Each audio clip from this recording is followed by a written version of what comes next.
நாகர்கோவில் அருகே நடைபயிற்சியின் போது வீட்டின் மாடியில் இருந்து தவறி விழுந்து இளம்பெண் பலி.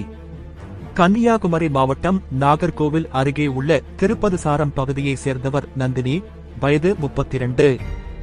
இவரது கணவர் வெளிநாட்டில் வேலை பார்த்து வருவதால் தற்போது இவர் தனது 9 வயது மகளுடன் தனது பெற்றோர் வீட்டில் வசித்து வருகிறார். இவர் தினமும் வீட்டின் மாடியில் நடைபயிற்சி செய்வது வழக்கம்.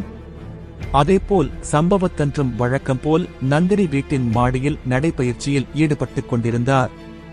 அப்போது அவர் செல்போன் பேசியபடி நடைபயிற்சி செய்த போது எதிர்பாராத விதமாக கால் தவறி மாடியில் இருந்து கீழே விழுந்துள்ளார்.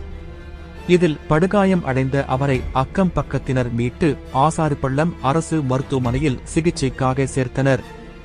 அங்கு அவருக்கு தீவிர சிகிச்சை அளித்தும் சிகிச்சை பலனின்றி நந்தினி பரிதாபமாக இறந்தார்.